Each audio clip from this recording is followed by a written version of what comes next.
Jaya Radha Madhava Kunja Bihari Madhava Kunja Bihari Jaya Radha Madhava Kunja Bihari Madhava Kunja Bihari Gopijana Vallabha Girivardhari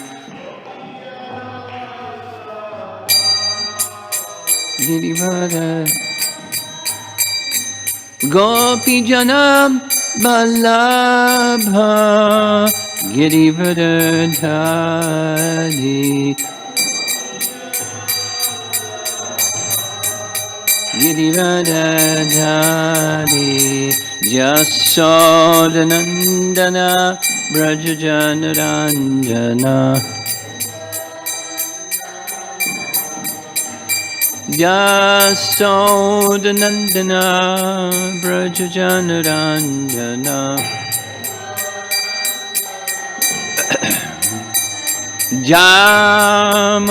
Jamunatira Vanachari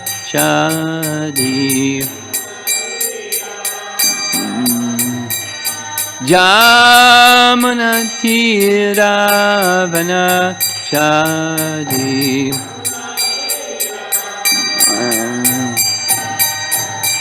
Jaya Radha Madhava Kunja Bihari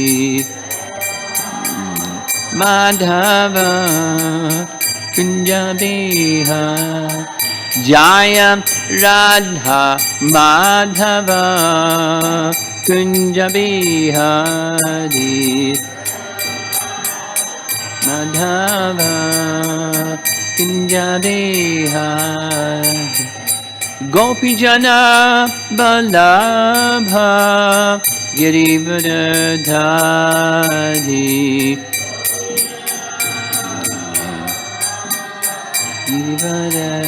Girivardhari Gopijana Vallabha Girivardhari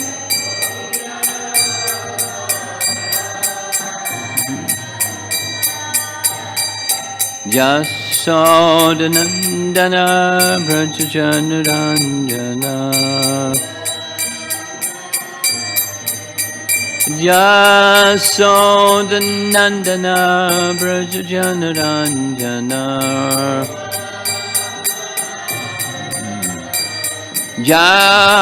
Jamunatira Vanachari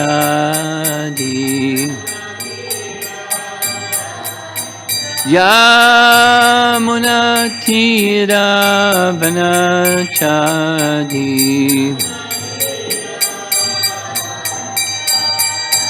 Jaya Radha Madhava Kunja Bihari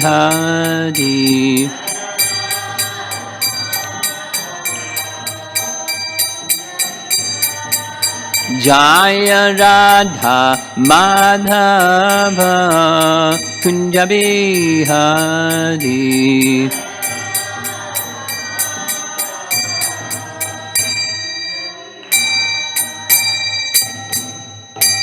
Jayom Vishnupad Paramahamsa Parivacharya Astatara Satasi Srimad Bhagavatam Prabhupada Ananta Koti Vaishnavadinda ki Grantaraj Srimad Bhagavatam ki Gora Premanandi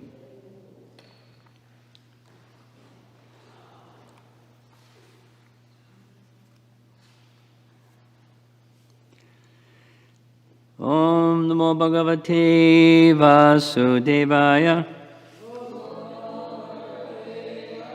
Om Namo Bhagavate Vasudevaya Om Namo Bhagavate Vasudevaya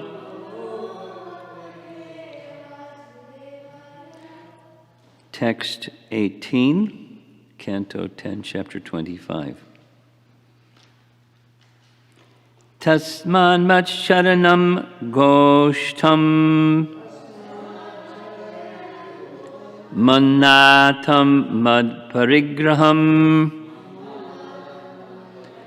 gopaye svatma yogena soham me vrata ahitaha tasman matsharanam goshtam mannatam mat parigraham gopaye svatma yogena soyam me vrata ahitaha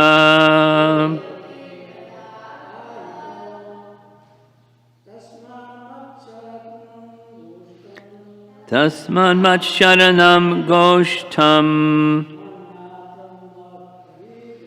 manatam mat parigraham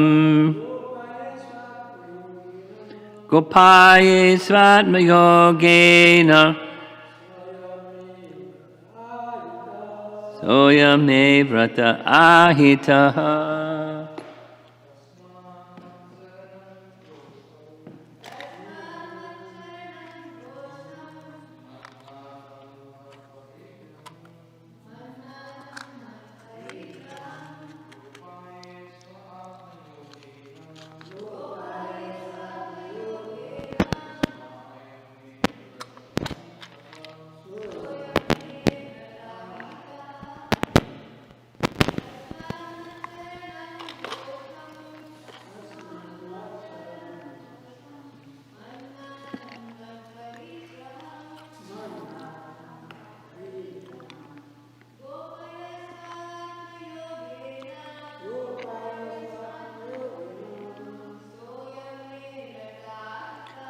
Soyam me vrata ahitaha. No? Okay. Tasmat. Therefore. Mat sharanam. Having taken shelter of me. Gostam. The cowherd community. Matnatam, who have me as their master. Mat parigraham, my own family. Gopaye, I shall protect. Sva atma yogena, by my personal mystic power. Sa ayam, this, me, by me, vrataha, vow, ahitaha, has been taken. Translation, I must, therefore, protect the cowherd community by my transcendental potency, for I am their shelter, I am their master, and indeed, they are my own family. After all, I've taken a vow to protect my devotees.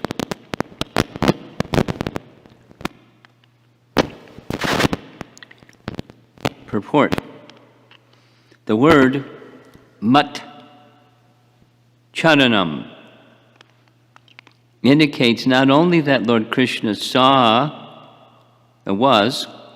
not only that Lord Krishna was the sole shelter for the Braja Jana, the people of Vrindavan, but also that Lord Krishna had established his home among them. Srila Vishwanath Chakravarti Thakur quotes from the Anekartha Varga Dictionary, Sharanam Griha Rakshit Troho. Translation of that is, the word sharanam can represent either home or protector. The residents of Vrindavan adopted Krishna as their beloved child, friend, lover, and life itself, and the Lord reciprocated their feelings. Thus, Sri Krishna lived among these fortunate people, moving in their houses and fields naturally. He would protect such intimate devotees from all types of danger. And I'm going to read, there's really extensive commentary on this verse. And we'll start with Vishwanath Chakravarti Thakur. Because this disturbance has been created by Indra Tasmat, I will protect Braja Goshtam. Braja is my home, Mat Sharanam, and I am the master of the house, Mat Nata. In the place where my father, brother, and dear ones live, Mat Parigraham. Not only will I protect these people from this disturbance, but I will protect all people, even at the time of the Mahapralaya. To indicate this, Krishna says, I've accepted the vow. I've accepted this vow. Jiva Goswami. Since Indra is pouring rain to destroy my father and others, included parentheses, which is included in the word asmabihi in verse 15, who are non-different from me, I will now take countermeasures for that. And at the same time, I will take away the ignorance of these controllers of planets. This is proper. Therefore, I will immediately protect this village through my natural, extraordinary power, Atma Yogena. Not only will I protect, this protection is eternally accomplished. It is my vow or rule to protect this community. This village is protected by me, Mat Charanam, since I am the master of this village, Mat Natam. It should be protected like my family, even by criminal means. Parigraham. And then he quotes from somewhere, Laws of Manu. Manu said that the elders, mother, father, chaste wife, sons, and children should be protected even by criminal means. Of course, that's for Krishna, not for us. The village has taken shelter of me and should be protected by me because I am everything to them. They love only me. Therefore, I will protect them. It is his nature to protect them. I will protect them by my natural power, Atma Yogena. Though this is eternally accomplished, now it will be enacted. The reason is given. I made this promise, Vratam, as the Lord, with eternal human pastimes. I should break the pride of Indra in order to protect the people of Vraja, since Indra has the tendency to oppose the cowherds surrendered to me and is not inclined to surrender. There's more. There's a whole bunch more. Sanatan Goswami. This village is protected by me, Mat Charanam, since I am the master of this village, Mat Natam. It should be protected, like my family, even by criminal means, Parigraham. The village has taken shelter of me. It should be protected by me because I am everything to them. They love only me. Therefore I will protect them, since they are mine. I will protect them by my special Shakti, Atma Yogena, which is beautiful. So, composed of human pastimes and special powers. Why special powers should be revealed? This is my vow. Those who once surrender are mine. That is my vow. I cannot break it. I have made this strong promise to comfort the cowherds. He speaks with great courage and pride. Now, he's not speaking, he's thinking, but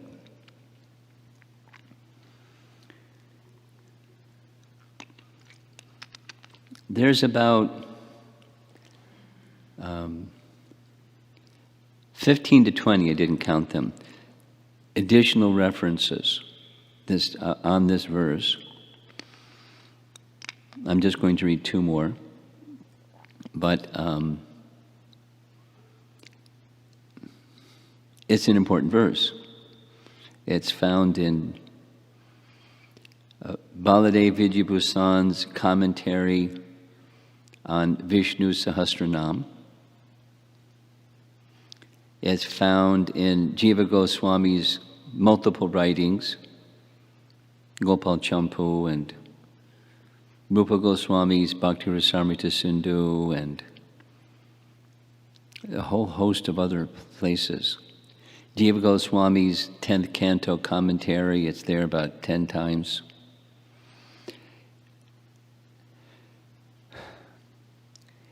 It's the possessiveness that Krishna feels towards Braja, as the residents of Braja feel a possessiveness towards Krishna. Possessiveness is not the material kind of possessiveness. It's the spiritual kind. And so there's three things. One of them is Krishna identifies with Braja and the residents of Braja as his place and his family. They identify him as their dearmost, whatever the relationship is, the rasa is.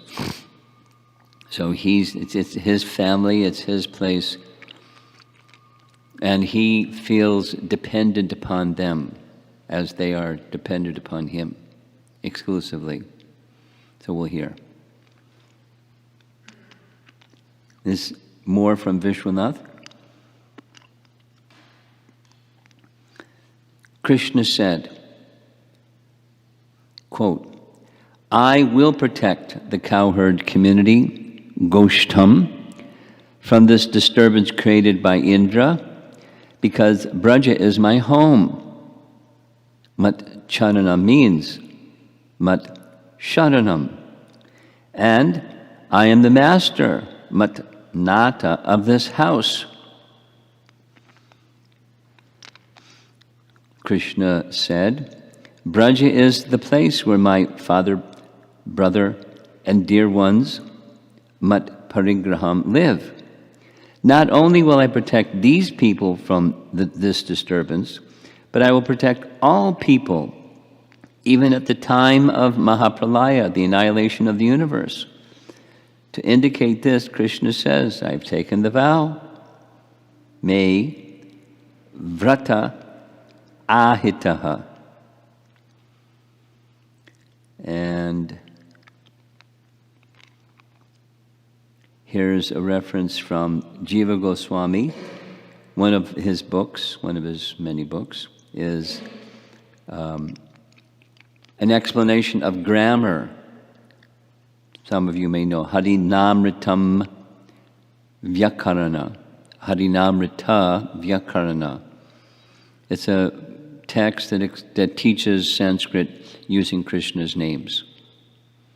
All the rules and rules and rules about grammar rules using Krishna's names.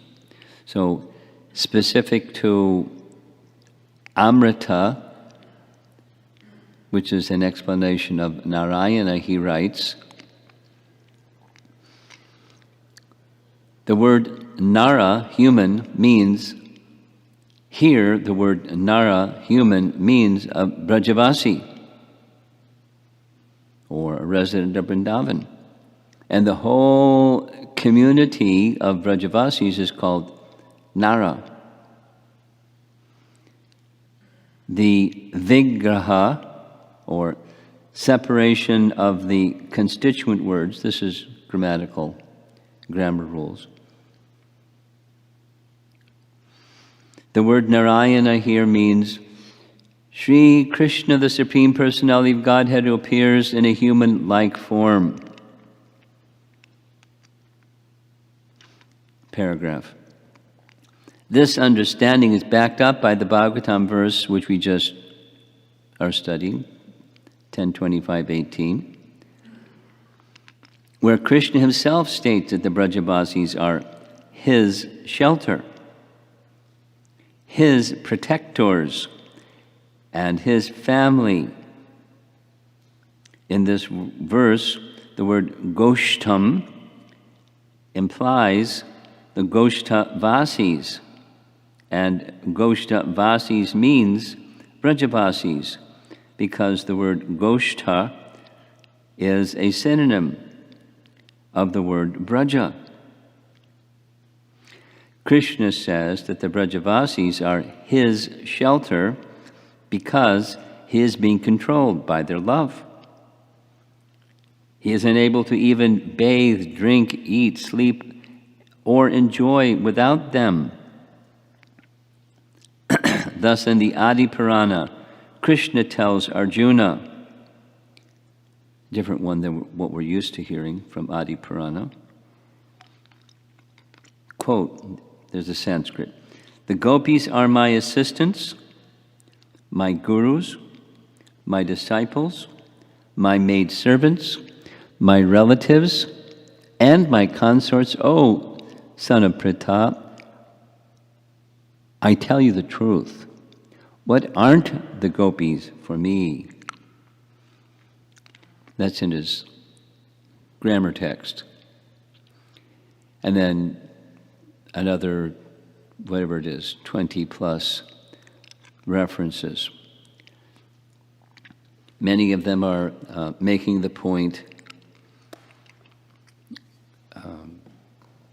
that the word jana, not only in this verse but in other references in the Bhagavatam, in the 10th canto Bhagavatam, jana specifically means the Brajavasis.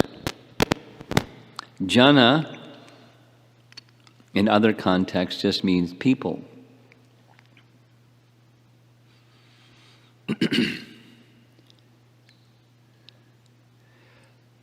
But when it's used, so he, Jiva Goswami particularly, elaborately in his special style, makes many references where he puts this together with that, together with that, together with that, and he put it all together. And when Krishna uses the word jana, it means the Brajavasis. And the Brajavasis are his family,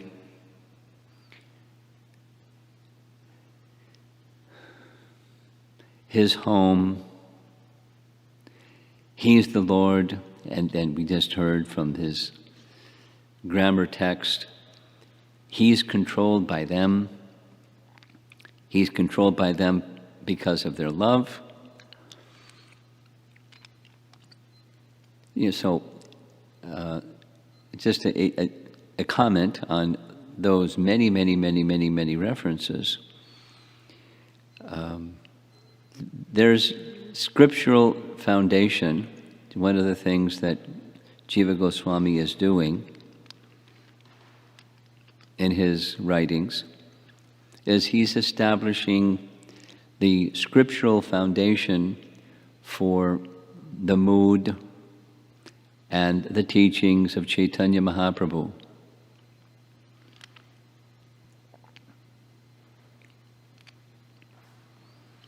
And he does it elaborately.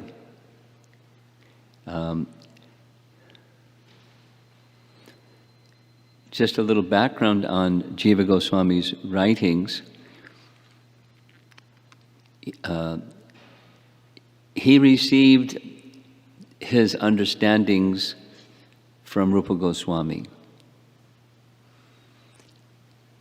Jiva Goswami also knew that there are different audiences during his time. There were audiences of scholars.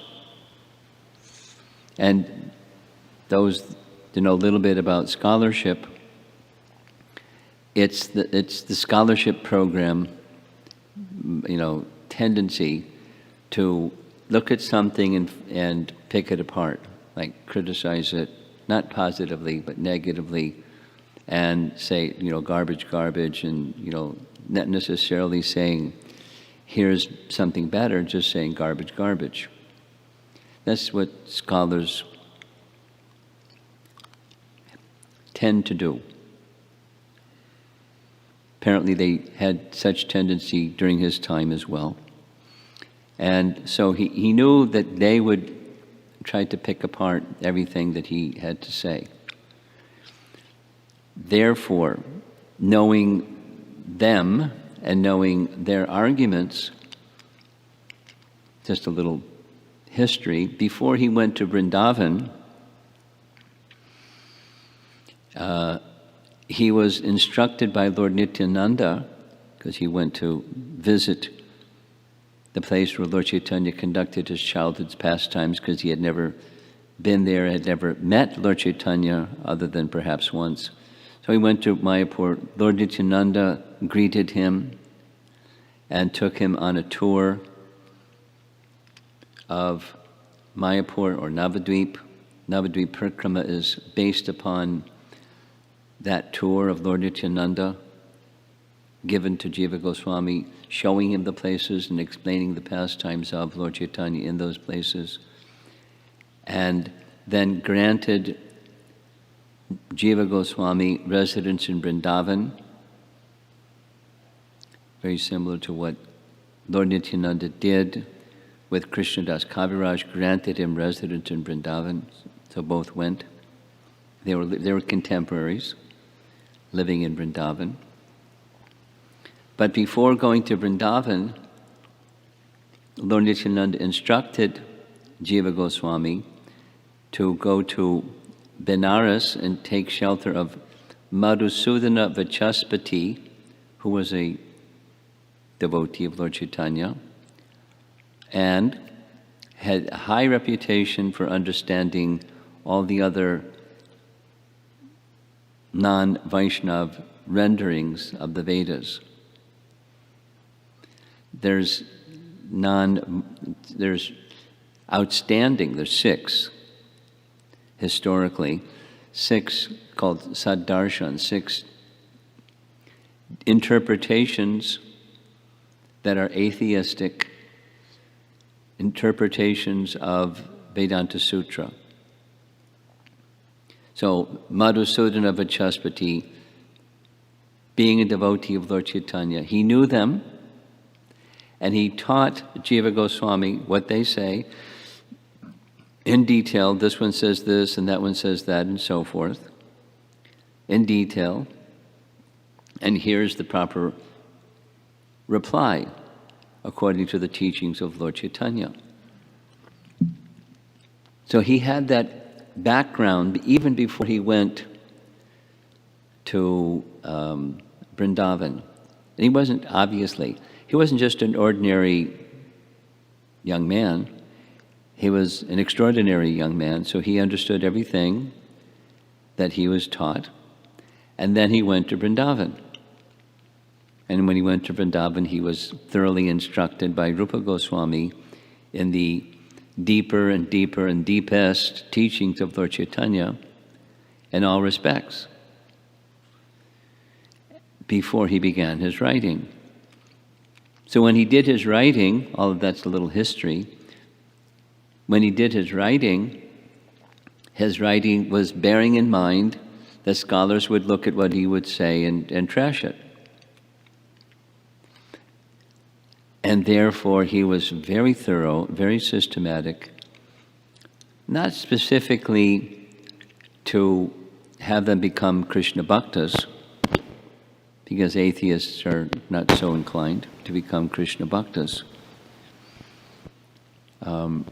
But they would not be able to refute, bulletproof presentations again and again, and very thorough, comprehensive. Just take that same point and take a little further. There was a period of time when I was teaching in Vrindavan at the VIHE, and one of the years that I was there, so the whole month of Kartik, and Gopi Pranadana Prabhu was teaching.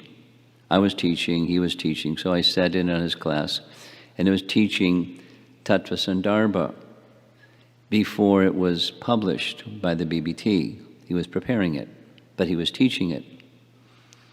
And since he didn't have his published version, and he didn't want to circulate his manuscript either, the yet refined, etc. version, he made reference again and again to, fortunately I can't remember the name, but there was a scholar from the University of Pennsylvania that did his PhD thesis on Tattva Sandarbha. And I forget his name.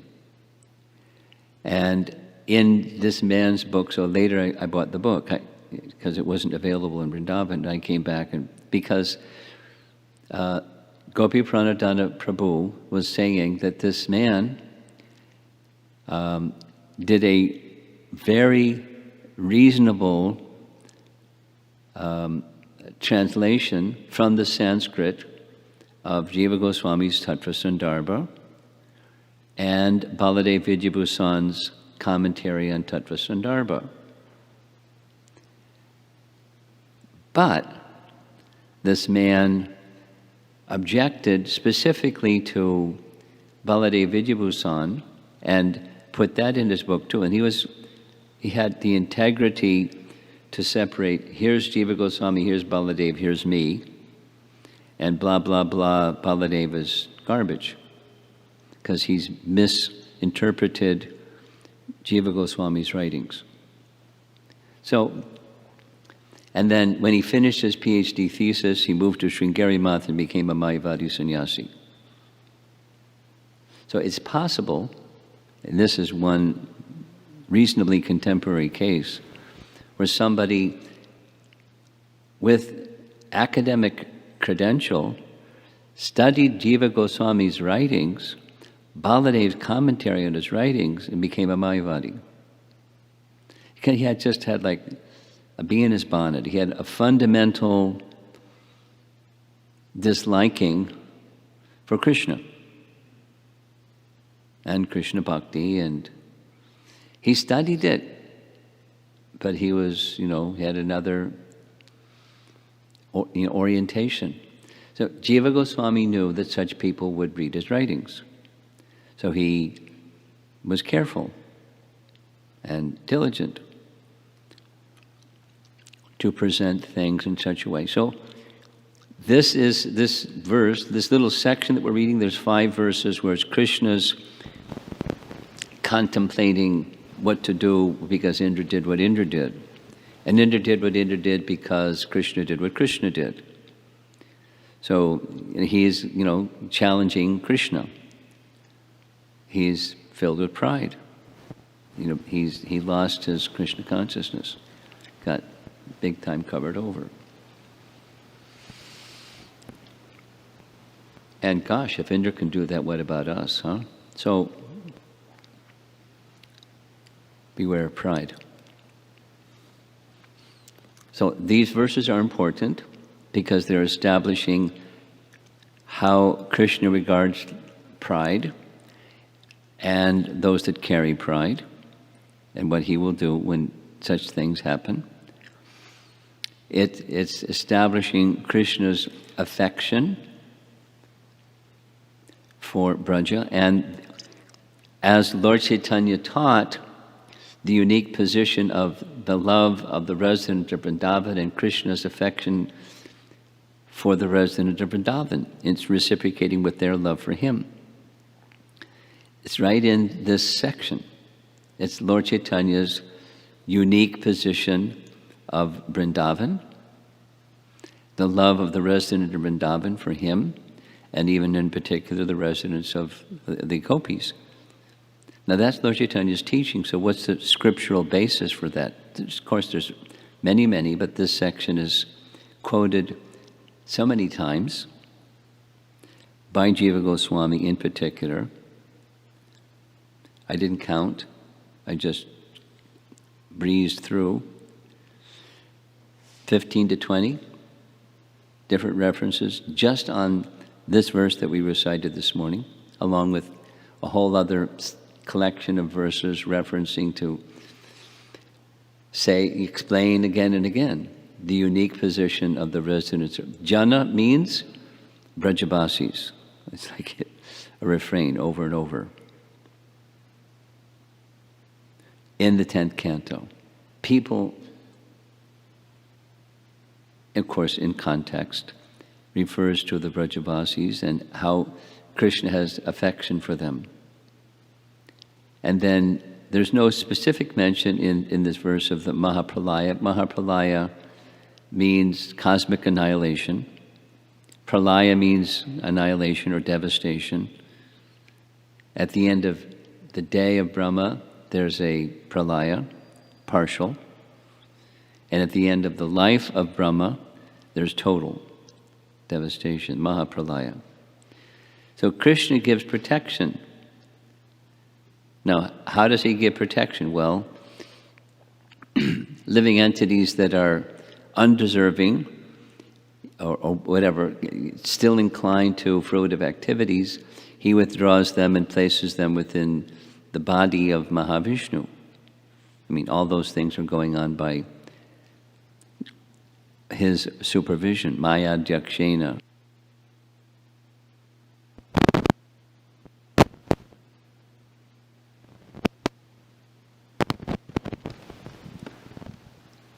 Even for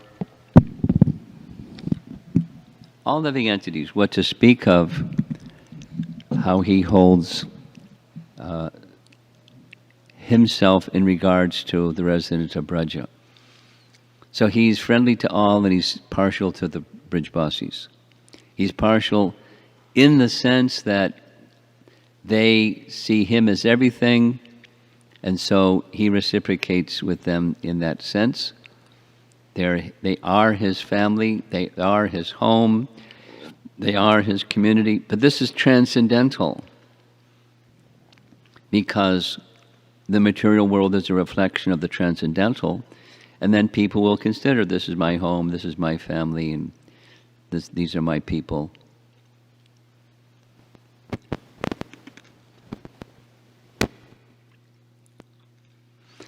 This is a perverted reflection of that, and we're prone to this and forgetful of that.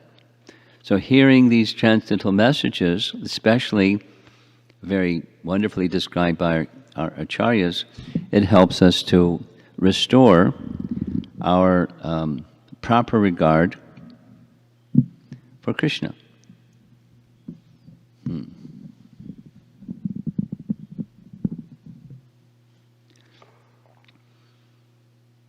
There's potency within these verses that help us achieve that. Can you turn the volume up a little bit on this microphone?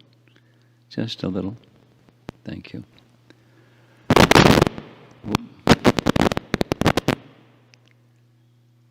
Not so good. Okay, there was one other thing I wanted to mention, and I forgot what that one other thing is.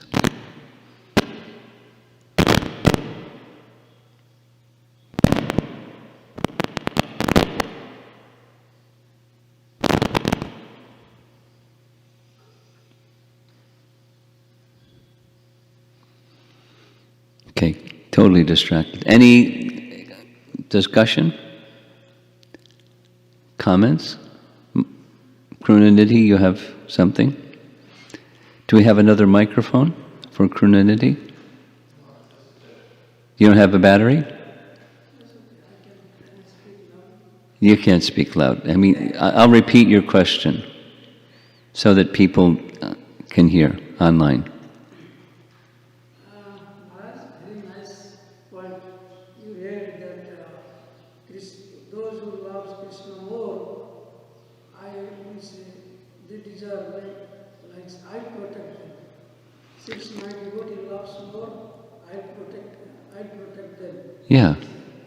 And here is one question is coming.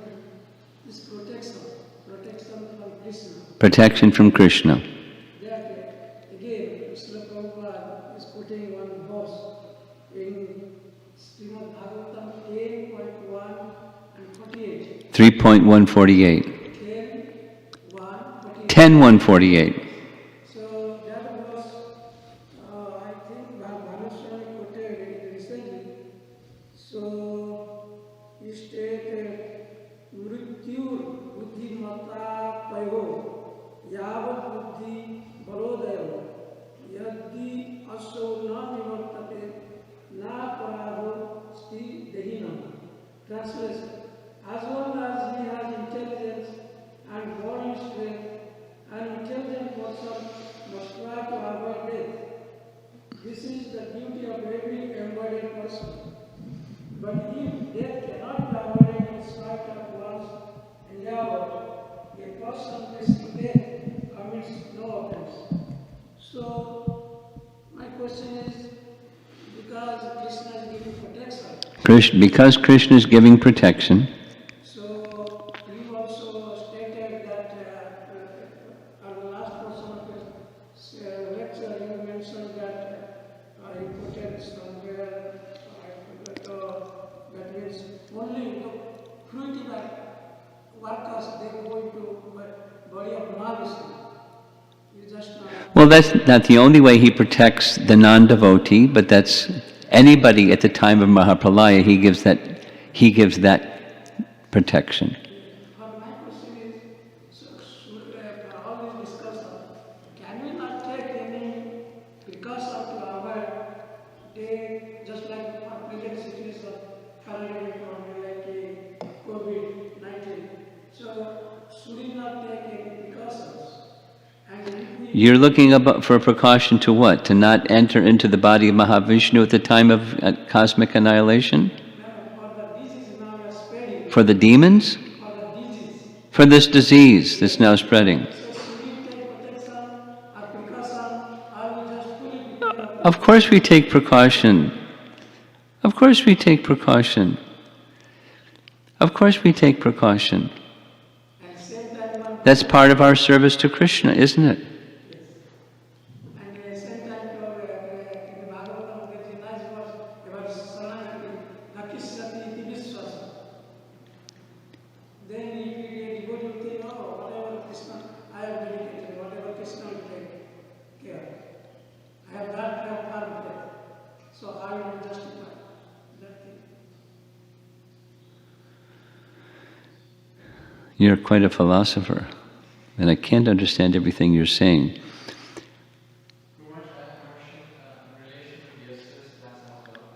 Yesterday's class. You were making a point that bhakti has the potency to dissolve false ego. Bhakti has the potency to dissolve false ego. So while you're engaging with our psychophysical nature, the emotions and so forth are not real to the soul yet. When we're engaged in our prescribed duties according to psychophysical nature, and we experience different emotions, all that is different than the soul. So when we try, should we try to bring those emotions in relation to Krishna? Of course. We connect everything in relation to Krishna. Why not? Is there a reason to not?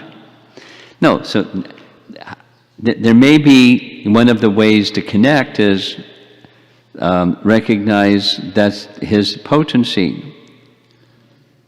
Detachment through knowledge. That's his potency. It's not me, it's not, etc. The body and the mind are not me.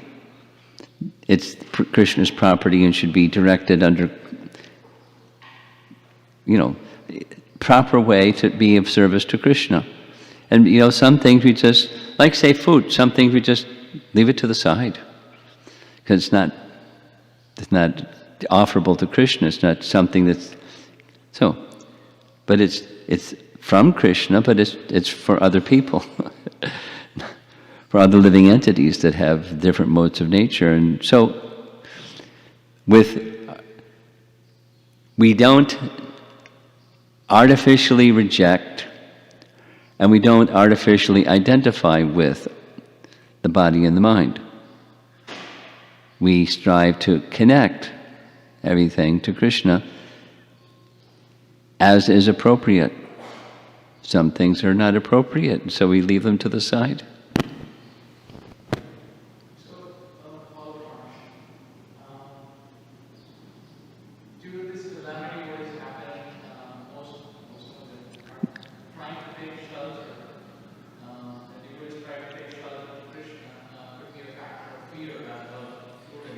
Fear dealing with, the pandemic that's going on. So the wars today is just going on where inhabitants of Govardhana taking shelter of Krishna. Yeah. So is there to be a difference in Krishna's reciprocation? Is there a difference in Krishna's reciprocation between? When we engage in relation with the psychophysical nature, within the bounded modes of nature, and where the inhabitants are completely on the top position, how does Krishna respond to it? Well, it's love. They're feeling protected and other people aren't feeling protected. Or they may feel they're being protected by their protective measures. False ego. But the Vrajvasis don't have false ego. They're feeling protected by Krishna. And the danger is real. And they're feeling protection. So they're not,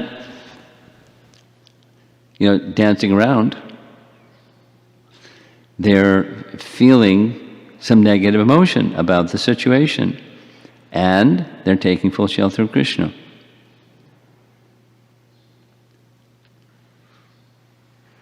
The situation came about because Krishna said, don't make the sacrifice to Indra. He did it on purpose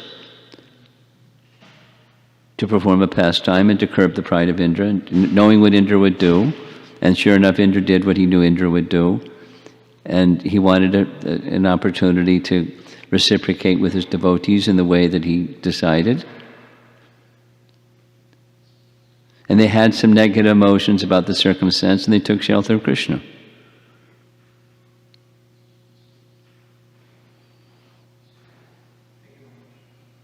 That's Braja, what to speak of, coronavirus. Anything else? Krishna, Krishna. Srila Prabhupada Ki? Online question, okay. This question from Praveen Das from India. We receive transcendental knowledge by hearing and studying scriptures. We receive transcendental knowledge by hearing and serving the teacher, serving scriptures. What is required on our side so that we realize the knowledge or have experience rather than just theory? What's required from our side in order to realize the knowledge as opposed to? Other than just a theory. Other than what? Just a theory. Theory. Well, purification. Jnana Vijnana. And the Vijnana is part of, to go from Jnana, theoretical or theory, to realize it's submission and surrender and application of those teachings, and then the mercy of Krishna coming. So it's our effort and the mercy of Krishna makes realization. Krishna can reveal everything. It's Krishna's reciprocation that brings revelation. One more question?